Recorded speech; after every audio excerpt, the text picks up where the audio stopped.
Prazer estar aqui com vocês, né, hoje, para a gente falar um pouquinho sobre os nossos mosaicos, explicar um pouco da criação, de como é que a gente fabrica essas peças, até o momento da especificação, da instalação do produto. Começando, então, a falar um pouquinho da Mozart, né, a Mozart, ela é uma indústria, a nossa fábrica, ela fica situada na cidade de Tijucas, né, pertinho aqui entre Floripa e Balneário, né? Então, todos os nossos mosaicos são produzidos aqui. E a gente tem também a nossa rede de lojas. A gente tem lojas em Florianópolis, em Balneário, Tijucas e 2 lojas em São Paulo. Nas nossas lojas, além dos produtos fabricados pela Mozart, né, que são os nossos mosaicos, a gente também tem os porcelanatos, que a gente importa do mundo todo, e as marcas convidadas, que são marcas parceiras que a gente tem na nossa loja para completar o nosso portfólio. Então, que quando vocês visitem as nossas lojas, possam ter uma experiência completa nessa parte de acabamentos. Certo? E além das nossas lojas, né, das 5 lojas que eu comentei com vocês em Santa Catarina e São Paulo, a gente distribui os nossos mosaicos por todo o Brasil. A gente hoje tem mais de 160 pontos de venda distribuídos no país. E a gente exporta para a Europa, direto aqui da nossa unidade de Tijucas. E temos também um centro de distribuição nos Estados Unidos, que faz, então, a distribuição dos mosaicos para toda a América do Norte. E agora, falando dos mosaicos propriamente ditos, né, da criação, de como é que a gente fabrica e constrói todas as nossas coleções, né, a gente sempre usa o mundo como fonte de inspiração. Porque quando a gente fala só de revestimento, a gente não pode estar focado só nesse mercado, né? A gente vai explorar o universo da moda, do mobiliário, a gente vai participar de feiras de outros segmentos, para que a gente busque essas inspirações para trazer para os nossos produtos. Então, a gente sempre começa a criação como um todo pela construção dos nossos painéis semânticos, que eles vão ser a nossa linha condutora durante todo o processo de criação. Né? Ali a gente vai ver se aquele produto está dentro do tema, se ele faz sentido dentro daquela ideia inicial, se ele está dentro do briefing, se a gente está conseguindo, então, manter esse norte da coleção. Então, ali a gente vai selecionar desde cor, textura, forma, matéria-prima que a gente quer explorar no lançamento, nesse grande painel, para ser, então, a nossa guia. A gente divide de forma muito simplória aqui, né, o processo criativo em 3 etapas. A parte de observação, né, então, quando a gente começa a perceber essas tendências, esse universo da moda, esse universo do mobiliário, ver como isso, então, se aplica, né, a interpretar isso para o nosso universo, e, então, de fato, partir para a parte de criação, que é desenhar e trazer esse conceito para o revestimento. Aqui a gente tem um exemplo disso, para ficar um pouco mais palpável, né, essas etapas da criação que eu falei para vocês. Aqui a gente tem o nosso produto Niterói, tá? Ele foi inspirado no MAC, que é o Museu de Arte Contemporânea de Niterói, por isso até o próprio nome do produto. Então, aqui a gente tem a foto do museu, que é, então, esse momento de observação, né? De ver as curvas do museu, ver a construção arquitetônica dele com a própria paisagem, né? A parte de interpretar, então, aqui a gente tem os primeiros rabiscos de essas formas se construindo e se convertendo para a nossa realidade, até a gente ter a peça, que é o nosso produto, né? Mas é sempre importante, eu sempre falo que a peça, ela não é o nosso produto final. O nosso produto final é o ambiente, que é quando o nosso produto faz sentido, que é quando ele transforma um espaço, quando ele traz algum benefício para aquele cliente, né? Então, é quando ele está aplicado, ele é o nosso produto final. Por isso que a nossa missão, ela está tão próxima à missão de vocês, que é de transformar esses ambientes, né? De deixar os espaços mais agradáveis, mais bonitos e que as pessoas sintam prazer em estar ali, né? Então, é esse momento que o nosso produto ele faz sentido. Falando mais assim sobre a linha de mosaicos, né? Como é que a gente constrói o nosso portfólio? a gente tenta trabalhar os mosaicos nos mais diversos estilos, né? Então, desde produtos mais básicos, que são aqueles de desenho neutro, simples, mais discreto, de fácil entendimento, as peças rústicas, que vão ter o acabamento mais bruto, muito usado para fachada, área externa, né? Os românticos, que tem aquela proposta mais floral, o uso da madeira, que também traz um aconchego, também combina muito bem com esses produtos. O contemporâneo, né, que está mais atualizado com os ambientes mais modernos, esse espírito mais jovem, mais atual. Os vanguardistas, que são aqueles nossos produtos que buscam o contraste, que são protagonistas do ambiente, né? Então, geralmente, o projeto ele é pensado já com o produto completando, né, o espaço. E a linha dos clássicos, que são os produtos atemporais, aqueles que nunca saem de moda, né? E são mais sóbrios e estão sempre sendo tendência. Então, falando um pouquinho, começando a explorar um pouquinho esse nosso portfólio, né? Aqui, falando dos produtos clássicos, a gente tem o Versalhes. O Versalhes, ele é formado por quadradinhos de 1 por 1 centímetro, rústicos e polidos, que vão formando esse desenho na parede, né? A inspiração dele foi no Palácio de Versalhes, por isso o próprio nome do produto, né? Nessa parte dos tapetes ali na parte frontal do palácio. Então, é a referência que a gente utilizou. Quando a gente coloca a iluminação, esse desenho fica evidente, mas ele é muito sutil, né? Então, por isso que ele traz essa característica mais clássica, mais elegante, mais atemporal, daquele produto que não cansa, né? Ele está ali no ambiente, ele sempre, você consegue ter um olhar diferente sobre a peça. Aqui, nos produtos de vanguarda, tem o Clarity. O Clarity, ele traz essa brincadeira de mistura de materiais, né? Então, ele mistura o mármore Taços, um mármore grego, com o metal refletivo. Essa textura traz bastante efeito para o ambiente, né? O metal reflete bastante o mobiliário, os metais, ali, todo o contexto do ambiente, fica super interessante. Esse produto, a gente produz ele com 8 faces diferentes, então a posição do metal, ela vai variando conforme as peças. Para isso dar bastante movimento na paginação e não ter aquela repetição marcada. Eu sempre digo, o grande charme do mosaico é você ter uma parede sem percepção de emendas, né? De onde começa e termina uma peça. E ter, sim, um grande padrão, né? Um grande painel que você não percebe essas emendas. Aqui a gente tem o Habre. O Habre, ele é da nossa coleção Blend.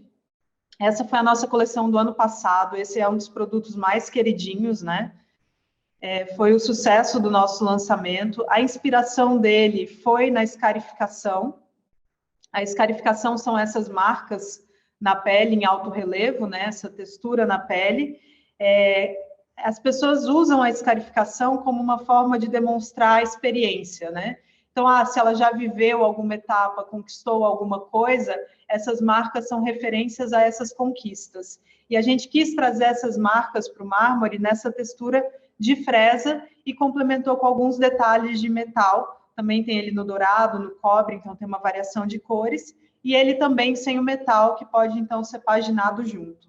Aqui a gente tem o Batlot. O Batlot é da nossa coleção Destinos. A coleção Destinos, cada produto era inspirado ou em um país, ou uma cidade, ou uma região, para remeter essas experiências, né, ou de viagem, ou até mesmo uma experiência familiar, de origem. Então, ter essa correlação com esses locais. Esse aqui foi inspirado na Casa Batlot, do Gaudí. Então, o teto da Casa Batlot traz esse movimento, né, essas curvas próximo ali à região do lustre, e a gente traz essas curvas para o próprio desenho, né, para fazer essas composições e movimento com a peça. Aqui a gente usa a matéria-prima ônix, que é uma pedra que ela é possível trabalhar a retroiluminação. Então, eu consigo fazer a passagem da luz através da pedra. Então, aqui a gente tem o produto com a retroiluminação. Então, ele já altera bastante, né, o próprio produto. A gente tem um produto apagado e um produto diferente quando o painel está aceso, que a iluminação acaba valorizando mais os veios, o tom da própria pedra, né, ele traz um pouco mais do amarelo da pedra para o ambiente. Uma pergunta que é bastante frequente, que eu recebo, é como trabalhar essas pedras translúcidas, né? Qual a melhor iluminação, qual o melhor tipo de LED para a gente colocar no produto.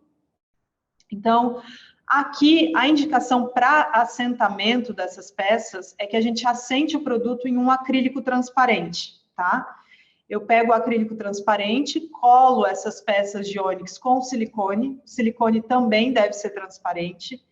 Uma coisa bem importante é que eu aplique o silicone em toda a peça, tá? Porque se eu coloco aquele esquema de pingos, né, que os assentadores têm bastante hábito de fazer os pingos nos 4 cantos, qual que é o problema? Os pingos vão marcar, então ele vai ter uma sombra, vai começar a aparecer algum detalhe de sombra, e aonde não tem o silicone, eu posso ter um desplacamento da peça, porque não foi colocado material de colagem naquela área, tá? Então, bem importante isso. E a parte do LED, a gente sempre indica a luz branca, porque como o mármore ele já tem uma cor e ele puxa uma tonalidade amarela, se eu utilizar uma luz quente, uma luz amarela, ele fica muito amarelo e perde o efeito da cor natural da pedra. Por isso a indicação da luz branca. Aqui eu até coloquei para vocês, porque no nosso site a gente tem uma abinha de material técnico. Lá vai ter um prospecto só sobre painel retroiluminado, que vai dar dicas sobre qual fonte para aguentar quantos de comprimento de LED, vai ter dica também do espaçamento entre as fitas, para não marcar, a gente não ficar vendo aqueles pontinhos do LED. Então, lá está um pouco mais detalhado essa confecção do painel, e é um PDFzinho de uma página, até muitas vezes é só imprimir e leva junto ali para o marceneiro, ele já consegue entender essa parte dessa caixaria que vai acoplar o acrílico, então facilita bastante para fazer esses projetos de retroiluminação. Nessa linha dos mosaicos mais contemporâneos, mais modernos, né, a gente tem aqui o Mondrian. Ele foi inspirado nos quadros do próprio Mondrian, né? Então a gente tem aqui esses formatos geométricos mais marcados, mais maior. Desculpa que saiu. Esses formatos maiores, né? Que então dão destaque com relevo na parede. A gente optou por trabalhar com uma cor só, né? Os mosaicos, e trazer esse destaque das formas geométricas através do relevo. Então, aqui a gente tem nessa mesma linha dos contemporâneos o Opus. O Opus ele é uma brincadeira de luz e sombra, tá? A peça são simplesmente esses quadradinhos que, dependendo da forma como eu monto esse produto, ele vai refletir a luz de uma forma diferente e eu vou ver padrões na parede. Então, aqui eu vejo esses quadrados, a gente tem outras formas, né? Tem ele triangular, tem ele de linhas para fazer essas composições, e ele abre a possibilidade para customização de projetos. Então, a gente pode fazer praticamente qualquer desenho com essa proposta de luz e sombra. Esse aqui é um projeto da Casa Cor de Floripa. A gente fez essas costelas de Adão para compor no ambiente, né?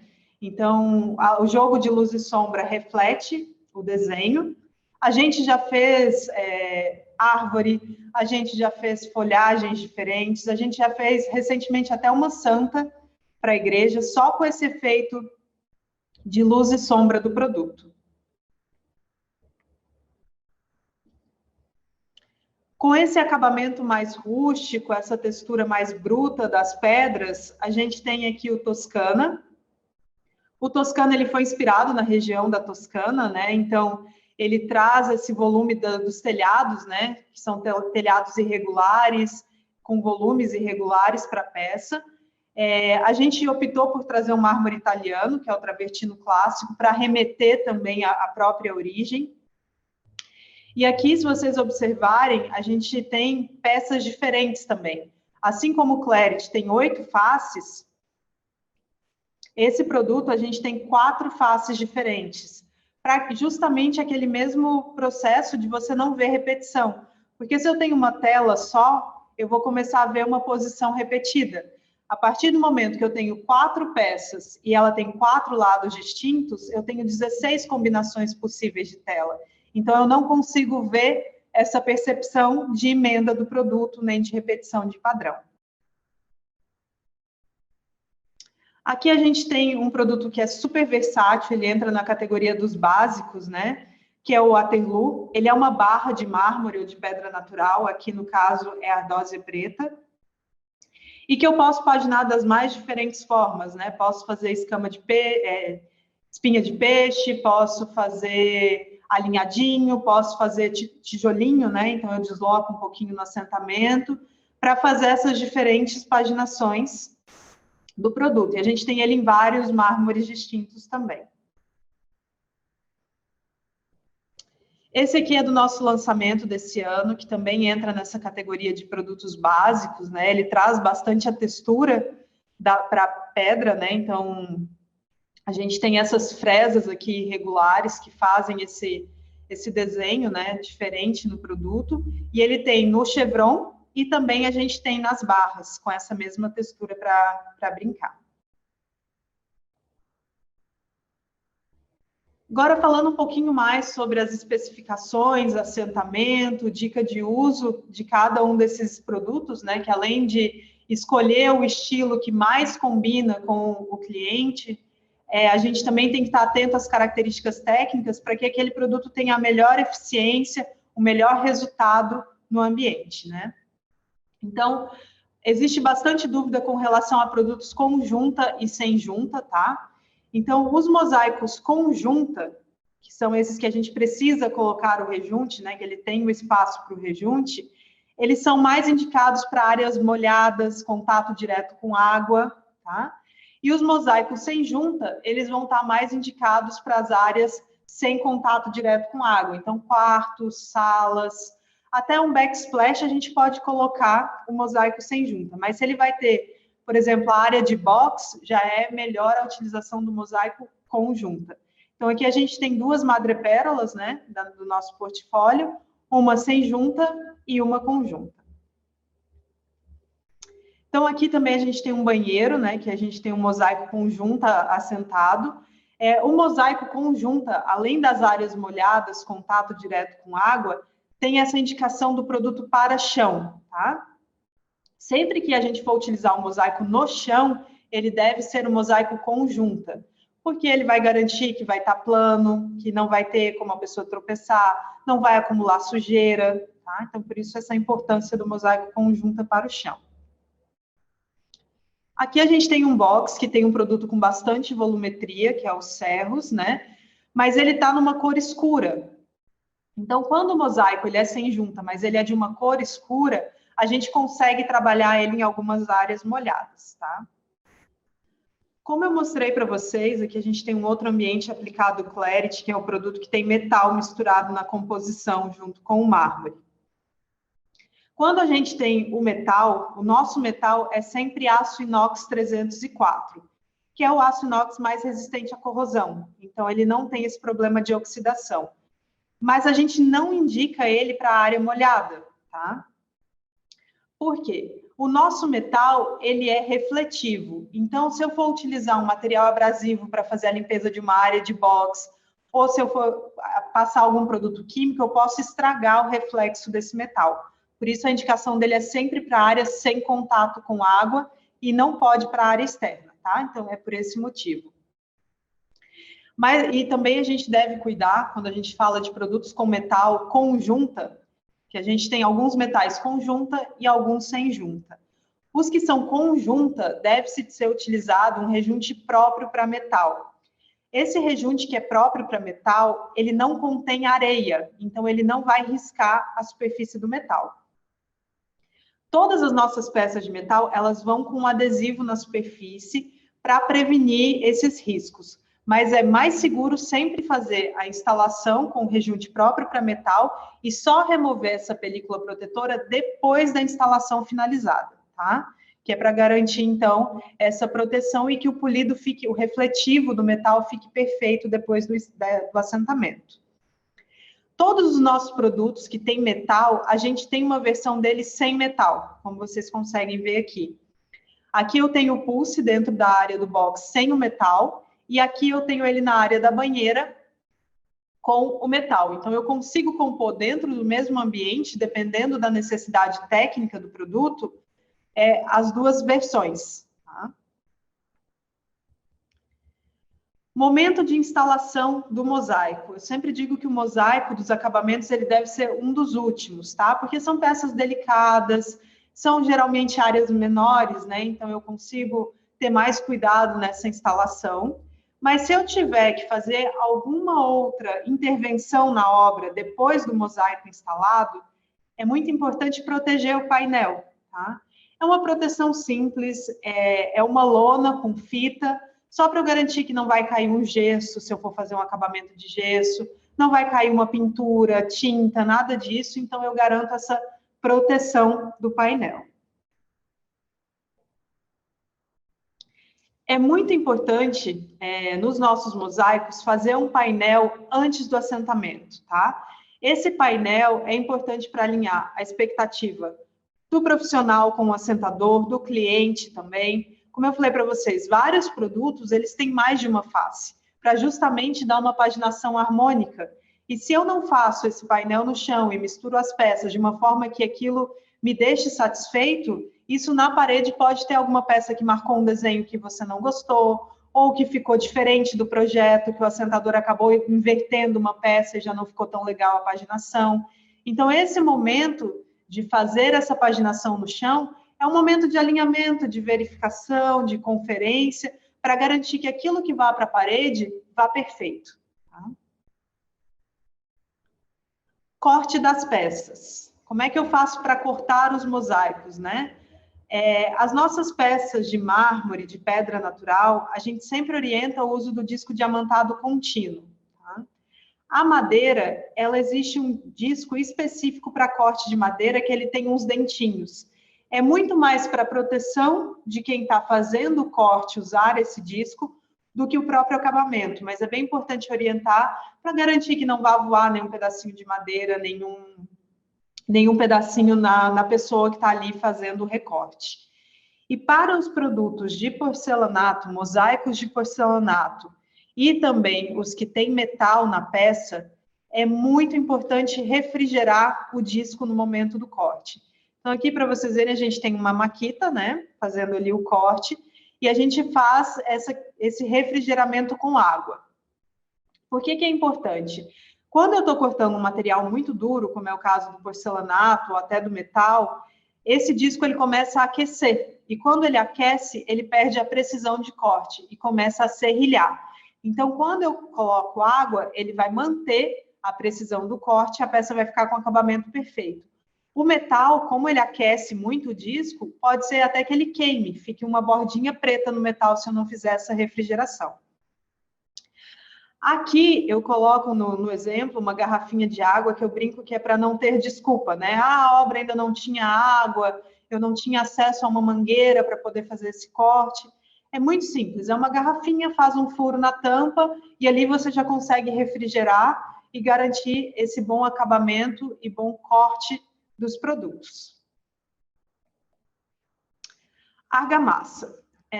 Nos porcelanatos, vocês devem estar muito acostumados a sempre ser dupla carga, né? Eu coloco a argamassa no chão e coloco a argamassa no porcelanato. No mosaico é diferente, tá? A argamassa vai sempre na parede, a argamassa não vai no verso da peça. Por quê? As peças são mais delicadas. Se eu colocar muita argamassa, ela vai subir para a superfície do produto e pode danificar. Então, sempre argamassa na parede. Se eu colocar só no verso da peça, é difícil eu garantir que toda a área da peça está com argamassa, tá? Então, por isso a indicação sempre é aplicar na parede. E aqui a gente tem a imagem dos cordões, né? Que é quanta argamassa vai para a parede. Então, quanto mais delicado o produto, por exemplo, Versalhes, que eu comentei com vocês, que são quadradinhos de 1 por 1 centímetro, eu devo colocar menos argamassa, para não subir esse material. E quando são subformatos maiores, peças mais pesadas, a orientação, então, é utilizar um cordão maior, de 6 a 8 milímetros, para ter mais argamassa e conseguir segurar melhor essas peças. Então, seria o caso ali do Mondrian, que eu mostrei para vocês, que são formatos maiores, aqueles mosaicos rústicos, né, de pedra-ferro. Então, são mais essas orientações. Aqui eu trouxe um exemplo para mostrar para vocês essa questão da argamassa aplicada no verso da peça. Aqui a gente tem o produto de ônix, que é o Versalhes, né? O assentador, ele usou argamassa branca para fazer a instalação, que é o correto, né? Para produtos claros, brancos, piguês, o ônix, a gente sempre deve utilizar argamassa branca para não interferir na cor da pedra natural. Ele utilizou argamassa branca, mas ele passou na peça. E aonde não pegou argamassa, que foi no cantinho das peças, ó, aparece o fundo da parede. E aí cria essas listras escuras. Então, até aqui, para repetir o exemplo, ó, coloquei só um papel pardo embaixo da peça e olha como ele já cria sombra, tá? Por isso essa importância de aplicar argamassa branca nos produtos claros e sempre na parede. Para os produtos escuros, a gente indica argamassa cinza, porque ela vai ajudar a disfarçar qualquer emendinha, qualquer junção que o assentador não tenha feito perfeita, então ele vai disfarçar. E os brancos, a gente usar a argamassa branca.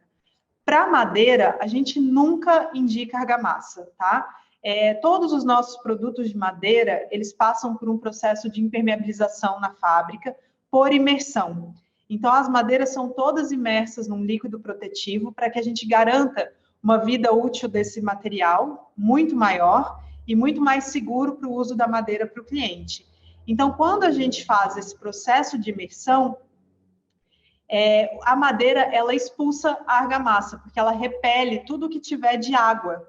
Então, a argamassa não consegue fixar. Então, a gente deve indicar para os produtos de madeira o uso do silicone, que pode ser o silicone transparente para colagem, tá? Ou o silicone PU.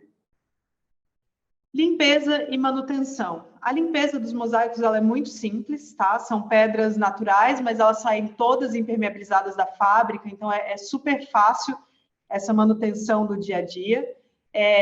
A limpeza diária é água e detergente neutro, sempre incolor, tá, pessoal? Porque ali quando eu falo dos mármores brancos, das pedras claras, se eu uso um detergente vermelho, isso tem pigmento, com o tempo ele acaba trazendo alguma alteração de tonalidade para a pedra, então sempre usar incolor. E para limpeza pesada, então usar saponáceo líquido ou produtos de marcas especializadas. Hoje no mercado a gente tem duas marcas que eu gosto bastante de trabalhar, que é a Pisoclean e a Bellinzone. Eles têm produtos de excelente qualidade, todos de pH neutro, feitos para pedra natural, que não atacam a superfície da pedra. Então, isso são coisas sempre muito importantes de indicar para que o produto tenha sempre o melhor resultado estético ao longo da vida dele, né? Que são pedras naturais que duram uma vida toda depois de instalado. Aqui, nunca utilizar palha de aço, principalmente nos mosaicos polidos, né? Que isso danifica o brilho. Nos metais, nem precisa falar, né? Então, em hipótese alguma, usar palha de aço no metal. Nem produtos ácidos ou alcalinos demais, tá? Que boa deixa marca no polimento, né? Ela altera o brilho das peças. Existem limpa-obras que são extremamente ácidos. Tem limpa-obra que a gente, inclusive, usa para acetinar mármore. De tão ácido que ele tira completamente o brilho, o polido do produto, tá? Por isso tem que tomar bastante cuidado com esses rótulos e essas especificações. E agora que eu queria fazer um spoilerzinho para vocês, falar um pouquinho do nosso lançamento, né?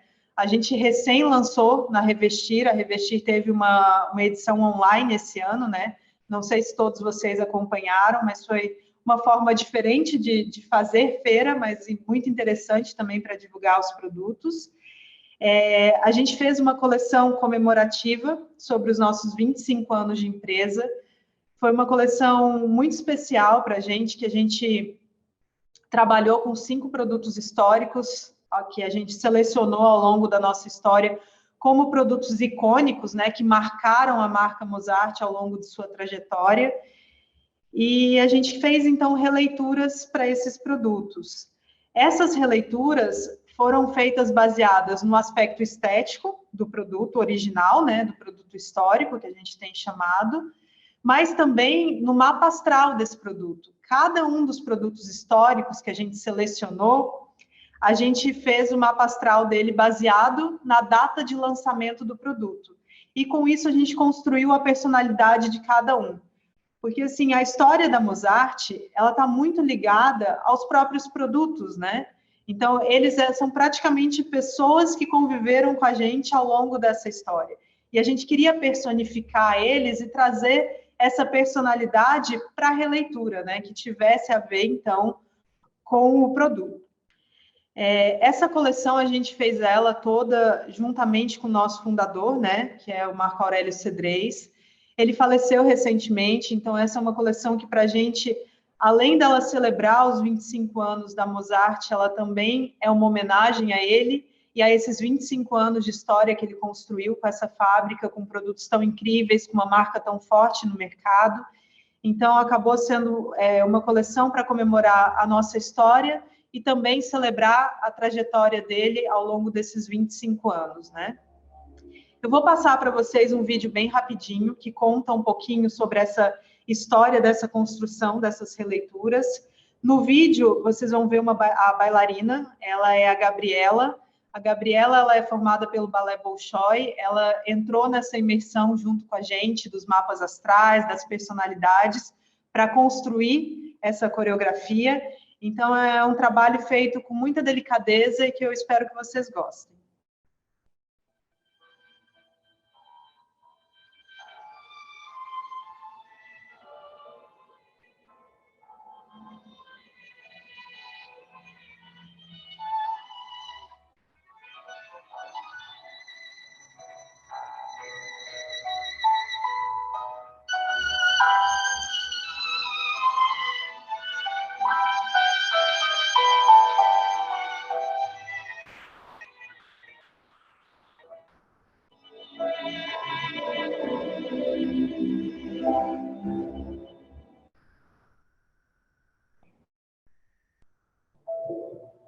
Então, aqui a gente tem o Versalhes, né? Então, como releitura do painel que eu mostrei lá na frente para vocês.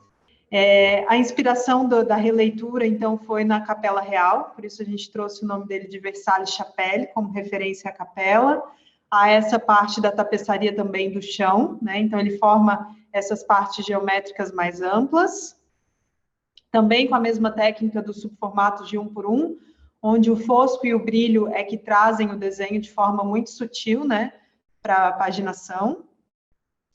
Aqui a gente tem o Pétalas Lace, que ele é um produto vazado, que ele entra mais na categoria das peças românticas, né, mais floral.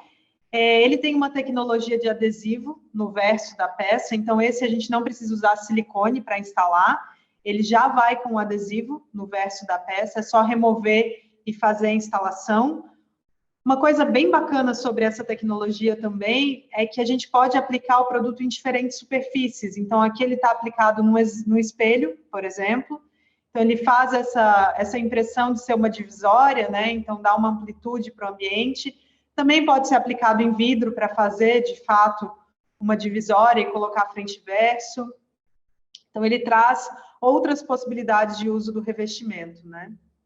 Aqui a gente tem o Niterói, que eu mostrei para vocês a inspiração no MAC, a gente manteve a inspiração no museu, mas aqui a brincadeira foi com as rampas, né? A gente usou esses ângulos ascendentes do próprio museu para construir essas rampas no mosaico e trazer, então, aqui o arco do próprio museu, né? E aqui, então, a construção das rampas. Essa aqui é uma matéria-prima nova que a gente acabou de incluir no portfólio, né? Que é o bronzo Venere. Esse é um mármore espanhol, que ele é um marrom com tom de chocolate maravilhoso. As amostras chegaram na loja essa semana, então vocês podem conhecer ao vivo também essas pedras novas, os desenhos, as texturas. Aqui a gente tem o Fiji Waves, ele traz um movimento de onda de um mar mais mexido, né? Então tem mais volumetria e mais movimento, a paginação. Aqui ele está no branco, mas a gente também lançou ele na ardósia, então tem branco e tem preto para fazer esse movimento. O Clarity, a gente trouxe essa releitura um pouco mais, com metal um pouco mais delicado, né? Então, posições mais finas no metal, que trazem esses pontos de luz de forma mais equilibrada na paginação. E falando então das matérias-primas novas, eu pincelei um pouquinho sobre o bronzo, mas a gente trouxe também o estelar. O estelar, ele é uma pedra brasileira, que ela tem essa textura e um reflexo de brilho natural da própria pedra, que é super interessante. Produto super legal para área externa, para chão, para fachada, bem versátil. Então, a gente trouxe esse polígono numa versão expandida para chão, né? Então, uma peça grande para fazer chão e área externa. Composições com metal também, para fazer essa brincadeira do próprio reflexo da pedra com o metal. E aqui o bronzo, que é esse mármore espanhol que eu falei para vocês, com tom de chocolate, a gente trouxe em algumas releituras, que são produtos que a gente já tinha no nosso portfólio, mas que valia a pena uma nova cor, né? Uma nova textura. Então, aqui a gente tem ele também no Habre, no El Calafate, Mondrian, no Versalhes Chapelle, que além do ônix que eu mostrei para vocês, tem no bronzo, e o Delta, que é esse chevron que faz composição com diferentes larguras, né, de barra. Então, ele traz um movimento bem legal para a paginação.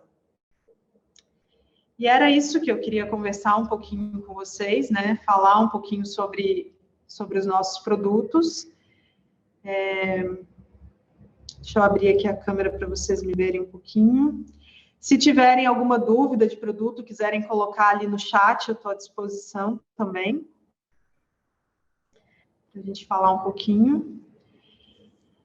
E agradecer muito a presença de todos vocês. Imagino que devam estar cansados, né? A tarde toda de palestras e ficaram aqui comigo até o fim. Então, realmente agradecer cada um de vocês a atenção e estar aqui. E convidá-los mesmo para ir na nossa loja, conhecer os lançamentos. O catálogo deve chegar nos próximos dias também na loja. Então, era isso.